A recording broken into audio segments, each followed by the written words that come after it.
with my computer. Okay, let's get back to our conversation. I like these lives because it's a good conversational piece. It's nothing like, it's a talk show, but it's very informal. It's more of a conversation, right, Anna? Yes. We're having a conversation about life and what it means to live the big dream life, the big dream lifestyle. You were saying something before we went off? You don't remember. We were talking about I am and embodying whatever you want to be. Yeah. So can I ask you a question? And you could link that thought in. Why do you only work with women? I don't want to be tough on you, but. No, that's a really good question. I mean,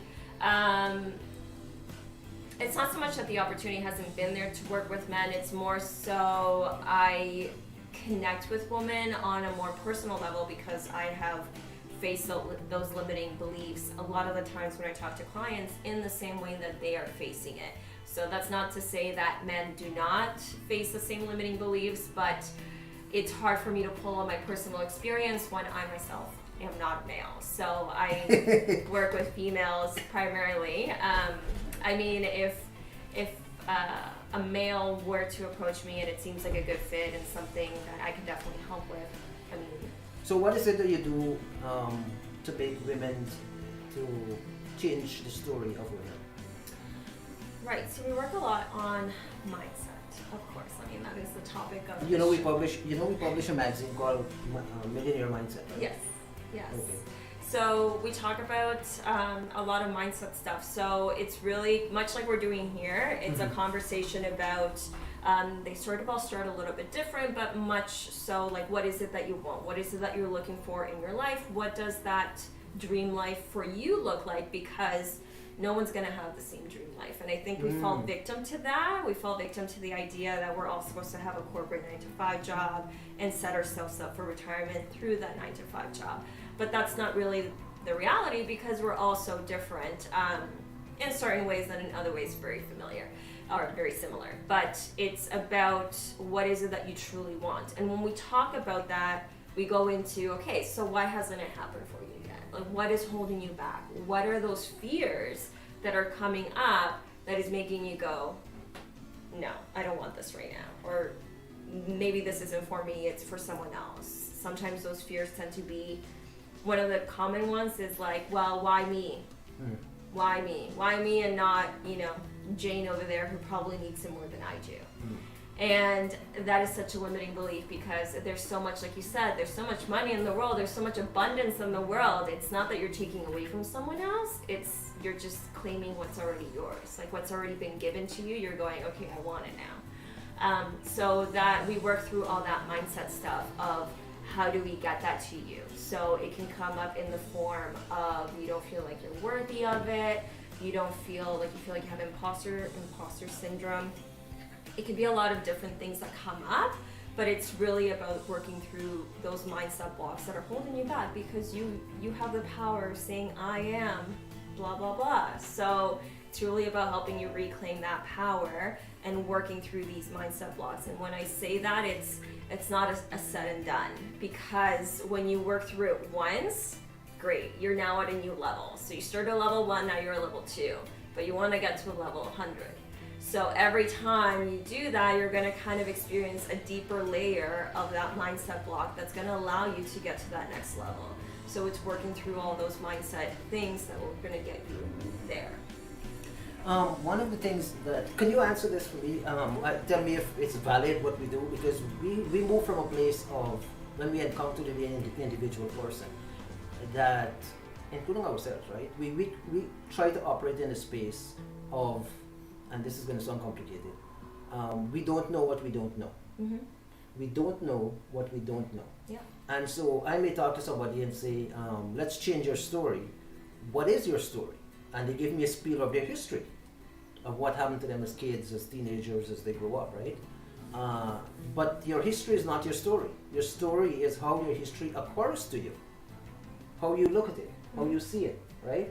Like you growing up in Argentina up to the age of 9, you would have had a certain life. And then you came to Canada and boom, there's a massive shift of perspective, right? And you had to work through all of that and deal with it as a young child growing up.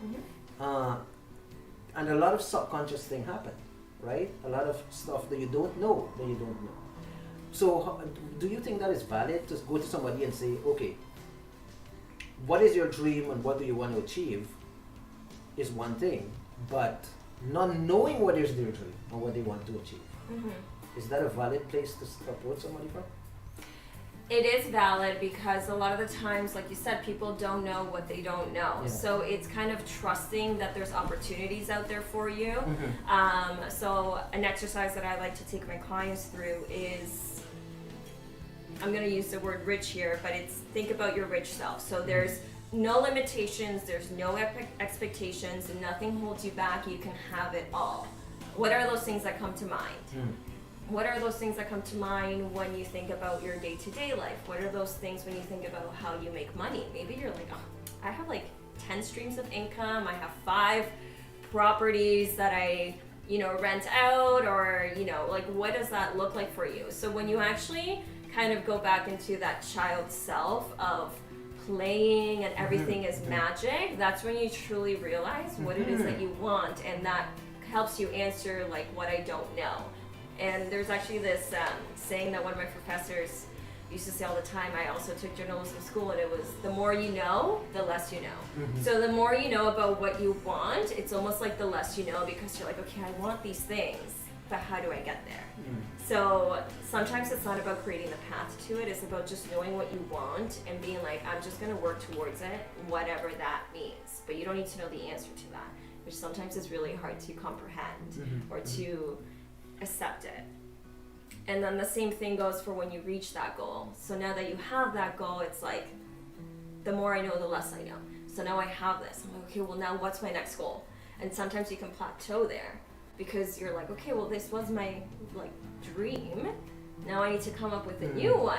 And it's not necessarily about coming up with a new one, because then you're constantly chasing something instead of just living in the moment, living in the now, which is the most powerful thing you can do, is live in the present moment. So it's about just having your mindset sort of catch up to those things too, so that you can really enjoy it, embody it, feel it, live it to its full extent. You mentioned living in the now.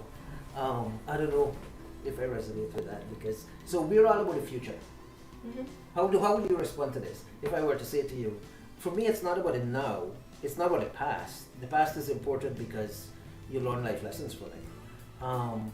The now is kind of fleeting, right? I know, I get when, in my life coaching program we did Eckhart, what's his name? Eckhart something, told his teachings, which is all about the now. And I got trained in it.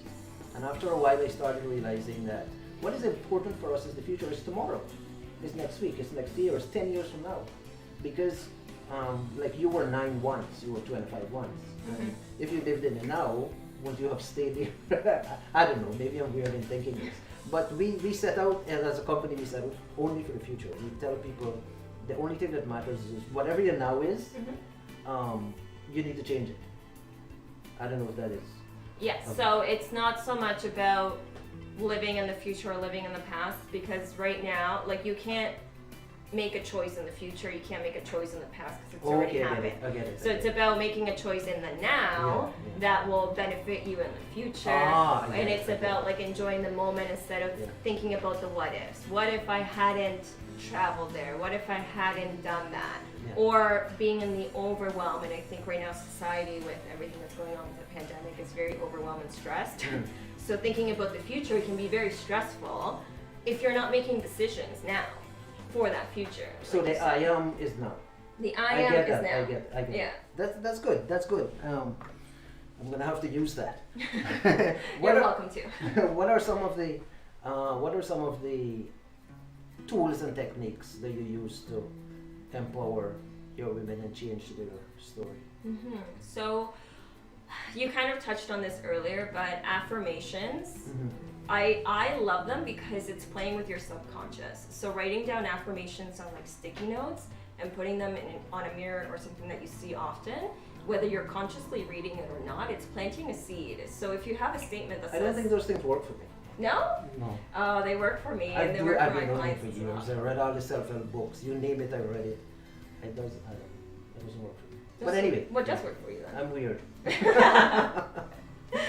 Well, for a woman at least, that does Okay. help. It helps kind of plant those seeds. And the thing that I tell my clients and I do myself is that I constantly change them, because sometimes you write a statement being like, oh, you know, I feel like this feels good right now, like I am abundant, but really you don't truly believe it, and it's all about like embodying that feeling, that belief now, that it just like doesn't really sit with you, so it doesn't really have that effect. But it does help train your subconscious to think in the positive instead of the negative, which is a great tool. Oh, that is good. It's a great tool, because now you're thinking in the positive of I am abundant, I am a great business owner, I am a fantastic friend. So it trains you to think in the positive, because we tend to be our own worst critics. So that is definitely a block where, you know, I talk to clients and they're like, oh, well, I'm not that good at this. Or like, I know other people out there that are so much better and have better businesses and are doing this service so much better, make this product so much better. I'm like, okay, but that's a story you're telling yourself. Like, you are basically beating yourself up when you have full control to amp yourself up and to say that you are good and to rewrite that story that isn't serving you. So those are some of the techniques that we use. Okay, and what is your result? It's great. Their businesses have grown. And what I love about it is that although I help them specifically in their business, we talk about a lot about their life, because it's you can't really do one without the other, because we are very emotional beings, or we tend to be. So we talk about life as well, which is, it's fantastic, because you see them attracting the ideal partner that they thought they were never going to have, or landing opportunities that they're never going to have, like being featured in magazines, landing brand partnerships, or getting hired for jobs that they weren't even advertising that they were doing. And I'm like, you're not even marketing this, and you're getting clients. Like, that's amazing, because you believe that those clients are already yours. Like, you believe you're worthy of doing this service. If I may ask you, we don't want you to divulge your business trademark or trade secret. But how do you do that? How do you accomplish that? Well, like you said, it's, as coaches, as mentors, like, we're here to help you come to work through that, to be able to do it yourself. So we, like, I hold your hand to an extent, but really in the end, it's up to you to decide that, you know what, like, I need to make a change, and I choose this to be the change. I choose this positivity and this story to be my change. So the essence of life is words and language. The only tool you have, the only thing you use to help your clients, for words and language, right? You only talk to them, right? Yeah. Or write to them. It's only in language or words that life exists, that life happens. Yeah. Do you think that is, do you see people need anything more than somebody to talk to them, somebody to coach them, somebody to mentor them? Is it, because in the world that we lived in before, in the industrial age, which is one thing we talk about a lot too, is we are transitioning, which what COVID is, we're transitioning out of the industrial age, which happened for the past 100 years, into a new future of the digital age, Right. the technology age, which you're benefiting from in your business, right? And back in the day, they would say you have to get a job, no matter what you say to somebody, no matter what words you use or language you use. You need to get a job, or you need to have a skill, or you need to be able to do things, right? Today's world, where content is king, all you need is language and words, and maybe videos, yeah. But so one of the things that we do is, that's why we train people in language, right? One of the big training in our courses is language, and how to write your story. Not necessarily your life story, but how to write. Because you talk about journal writing as well. That is a key skill to self-develop, right? What is it about journal writing that you For find journalism? so useful? So for journalism, it's, for me, what I actually focus more on the broadcasting side than the writing side of it. But Not journalism, no, journal writing. oh, journal writing. Sorry. It's really, well, for me, and what I find also helps my clients through, and also my friends too, but through writing, is that it allows you to self-reflect. Mm-hmm. This goes back to all the noise out there, because Ooh. you have a thought in your head and you're like, oh my god, I should have done this differently. And you go on social media or you go somewhere on the news and it's telling you that you did it wrong. And you're like, oh my god, I knew I did it wrong. So you're beating yourself up. But with journaling, it's you self-reflect while you do it. So you're writing out, whatever problem and whatever's coming to mind, and all of a sudden your mind is like pulling all these things from your subconscious that you've just been like chewing on and hadn't even realized. And you're like, oh my god, so this is really what the problem is. This is where it underlines. This is how I actually feel about it. And you're able to actually approach it. Because sometimes, it's almost like we talked about fears. Like you kind of push your fears down and you're like, I don't want to think about this. I don't want to look at it. Like I just want to pretend it's not there. But really what that does is limit you from actually going for what you want. So when you bring it up and you go, okay, what is this? Why is it holding me back? Why do I feel this way? Where has it repeated in my life? What do I actually want to take from this? What is the lesson from it? Like, is there any truth to this? That is when really you kind of dissect it and create a blueprint for your life that actually benefits you. So journaling could lead to a blueprint? It could, yeah. It could lead to like steps of a blueprint. Okay. How do you relate journaling to mindset? Well, journaling is your mind in words. So you could reset your mind through journaling? Yeah. You can definitely, it's a stepping stone for sure. Hmm. It's definitely one of the steps. Another one that I think is fantastic is meditation, because it trains you to kind of calm yourself, and I think that's something that we lack in society, is that calmness. We're so quick to go into the defensive. So meditation is a great way to calm yourself and connect to your intuition as well, which I think is very important, because then you're kind of focusing on yourself and making yourself a priority, which I think is extremely important. Mm-hmm, mm-hmm. Yeah, we talk about self-care. I mean, I did a show, I think it was last week sometime, on self-care, self-development, self-mastery, and self-expression as taking care of the self, right? Because the self comes first. If you yourself are not able, how can you go out and mentor all these women, right? So can you talk to us about your self-care routine? Not only self-care, but also self-development, the books you read, the videos you watch, or I don't know if you do that. Your self-mastery. Self-mastery is, we have like the fear that you talked about. The fear, we have certain, human nature being what it is, it's not bad to have these things. In us, in our nature, are tendencies, which we pick up along the way from childhood, but also ingrained in our DNA as humans, some bad habits. Yeah. Right? The way we think might be negative, might be bad. The kind of desires we might have, not good. Some of it, of course, some of it is fantastic, but a lot of it is not good as well. And so self-mastery is how do we master the self, that we're not victims of our toxic stuff, right? We overcome those things. So Anna, could you maybe go a little bit into how you go about doing that aspect of your life? Yeah, for sure. So something that I've added to my life is a morning routine. So every morning I make myself a priority, because later on in the day you kind of fall off. Yeah, I do the same.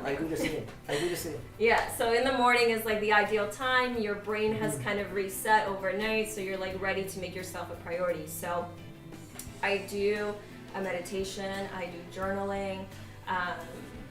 Those are pretty much like the two things that I do, and then like I do something for my body as well, which is usually like take vitamins or drink some like hot water with lemon to kind of like make my body feel good in the morning, or like some sort of workout. That is like my morning routine to kind of set myself up for success. And when I first started doing that, I was like, I feel like an idiot. Like this feels really weird. Like meditation is a strange thing to get into, because the first couple of times that you do it, like it's hard to turn off your brain, to not think, and to kind of just sit there in stillness. Or even if you're doing a guided meditation, like your mind wanders, like it naturally does that, but you're kind of training yourself to think calmly.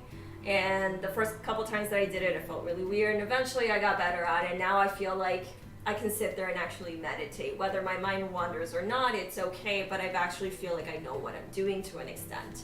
But when I first started like implementing a morning routine, I noticed that I was happier. Like I felt lighter, I felt more calm to start the day.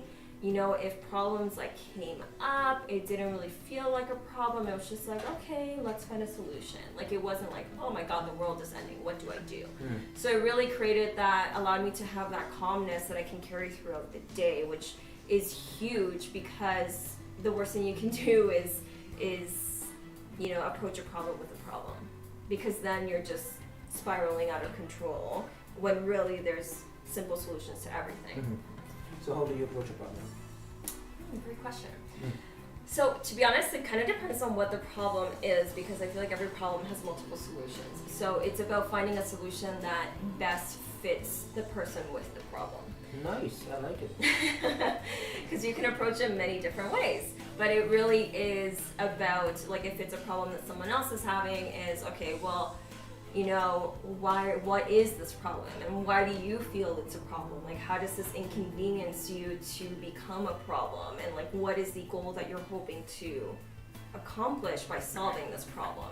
And usually you can find a solution that like best fits that person with the problem, because the problem that you see and the problem that I see might be different, but yet it's the same sort of problem from the outside, if you were to generalize it.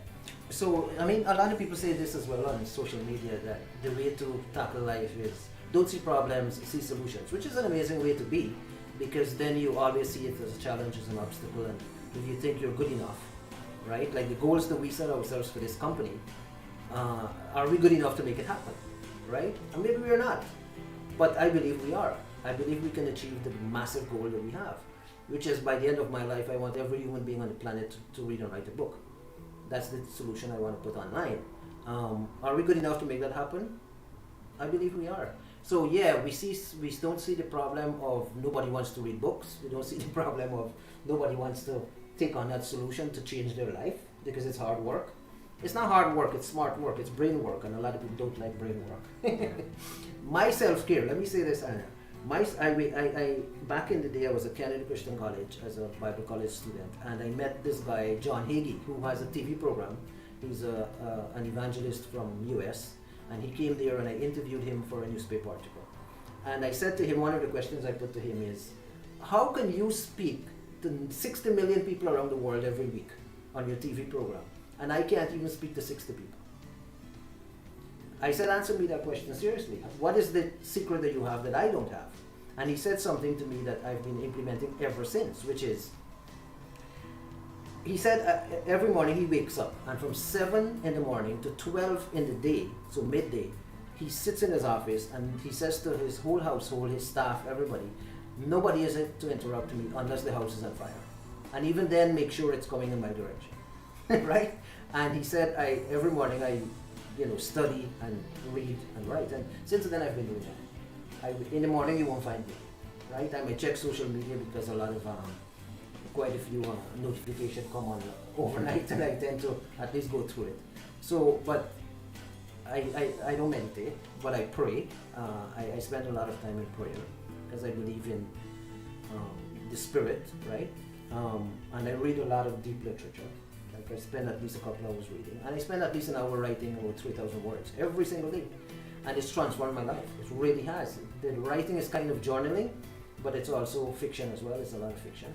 So that's how I spend my mornings, and this lifestyle that we have, which is what the show is. The show is called The Qualped Life, Anna, and The Qualped Life daily live stream talk show. And the Qualped Life is what I'm talking about, like what you're talking about. The dream big lifestyle is the Qualped Life, except with like, we put people through a rigorous, very, very intense, very tough boot camp for a year that changes their story, right? I mean, you work with women and your program is now developing, I guess, and it's softer. But the reason I want to put you on the show is like have you as a guest on the show, and I thank you for appearing. You're amazing. Thank you. Is because what you do lines up so much with what we do, and I hope at some point we can collaborate and work together. That would be amazing. Yeah. What else you want to tell us about you or your business? How did you? Let me ask you this question. How did you? Of course, it didn't happen overnight. But how did you, as a 9-year-old, you came from Argentina, and how did you become this Canadian woman who is out to conquer the world? I think a lot of young girls would like your answer because it's an important question. A lot of young girls are coming from all over the world, Syria and different places, poor places, refugee camps and all that. And they're coming for the Canadian dream, which is basically the American dream. How did you do it? Okay, well, the biggest milestone by far was just learning English, for sure. For sure, that was like the biggest milestone. So if you already know English coming to Canada, like you're set, like you can do wonders. But to be honest, it was just, like you said, it's about believing. Like, do you have something good? Well, why not you? Why not you? Why can't you be the one to make that American dream a reality? Why can't you How did you come up with that idea? How did you come up with that belief? It just happened. I think so. Like, I don't have like at this date, at this time, or this experience happened and I realized like this is a possibility. I mean, I went through a lot of jobs that I did not quite like, or that taught me like these are things that I no longer want in my life. And I think when you have more clarity on like what you're willing to accept and the things that you don't want, it really helps you be like, okay, well, if I can accept this, then I can accept this idea and this belief that I can go after this dream. So again, it's about not just being a passerby in your story, it's about being active and being intentional about the things that you're believing, seeing the story you're telling yourself. And that really allows you to kind of have that aha moment of, crap, I can actually do this. Like I can actually go for that dream that I've always wanted and that life that I always wanted. I ask everybody on the show this question. And it's interesting when I hear the different answers that I get from people. By the way, guys, this show is going to be in two parts because we had an interruption where the technical difficulties and we had to restart the computer. But so watch it in two sections. The first part would be below this video, and then you watch this video, right? And it's amazing, so watch the videos, please. Anna, I ask everybody this question. I'm going to put it to you. How hungry are you as a Canadian woman, as somebody living in the first? Canada is the richest country, the most advanced society, technologically, economically, you name it, healthcare, the kind of people we are, polite and peaceful most times. We live in the best society in the history of humanity, literally. We do. We always ranked, Canada is always ranked in the top countries in the world, top 5, right? With Denmark and Sweden and those places. How hungry are you to make use of this opportunity? Very hungry. I mean, there's a loaded question. It is a loaded question. You would say you're not hungry. But yeah, in terms of like defined goals, like definite goals, can you name one or two, or you haven't done that yet? I haven't quite done that yet. I mean, not to the point that I would like to share publicly. Okay. Okay, fair enough. I'm still working through it internally in order, sometimes it's about like processing things yourself to feel comfortable with it before you kind of expand that comfort zone. But it's almost like, why not be hungry for it? I feel like that's the question. Like why, or like the answer, why not? Why not go after all the opportunities and possibilities that this country presents? I came from a country where opportunities don't really exist. So to come to a place where they're left, right, and center, you can literally walk to the corner of the street and there'll be opportunities like at every corner that you look at. Why not go after it? Yeah, people don't realize we live in a country that produced some great, I mean, Drake and even Jim Carrey and a whole bunch of global stars, right? Even Leonard Cohen, he's Canadian. All of those people, Canada produced so many global stars, and yet we live small lives. We live so small. Yeah. It's incredible to me, that people, we don't believe enough, including me. I'm not saying I'm excluded from the group, right? I mean, since I immigrated to Canada in my adulthood and had to start a whole new life, and thankfully I never had to get a job and stuff like that. I was able to get into business and battle through and a lot of challenges to get where we are today. But you gotta be hungry. You gotta be really, really hungry. You gotta want it. Life is, the abundance is there. The money is floating around out there. It's not about money, but it's about empowerment. You gotta be empowered as an individual, and you gotta do what is necessary to empower you, so you can make a contribution to humanity. So you can leave something, you can leave a legacy. You don't want to live and then die and 50 years later nobody even knew you exist, Yeah. right? Some places your name is not even on the grave anymore, on the headstone, right? That's what happened. This generation that is on the earth today, 100 years, 120 years from now, nobody's going to exist. Of the 7.8 billion people on the planet, nobody's going to exist who are existing today.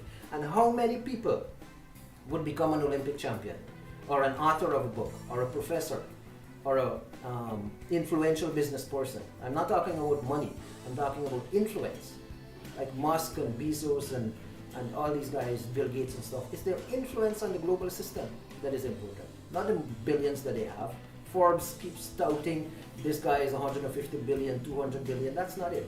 What is your influence on the world? Like the elders, there's an organization called the Elders, and they design a global plan for the world. Whether it's good or bad, we can get into it, but that's happening. But Anna, thank you so much for coming on the show. I hope this is not the first and the last time. I hope you appear again, and maybe even host some shows for us. What do you want to leave with our readers? Say something that they would remember you by and drive them to your website. Oh man, a lot of pressure on the last minute here. I love your whole statement about being hungry, and I think what I would like to add to that is that we are so used to things being instant in life. You know, you have an infomercial where it's telling you to call now, and the next day your order arrives, or Amazon Prime dropping things off within a couple of hours. So we kind of forget that the goals that we have don't necessarily mean they're going to happen overnight. And what happens is that we take a little step forward and then nothing happens, and we're like, oh, I'm just going to go back here and pretend I didn't do that. But really what you need to do is just keep going for it, because it will become a reality. Your dream life can be your reality. You just have to go for it, and don't be scared if it doesn't happen right away. And if it does, that is amazing, because it is also possible.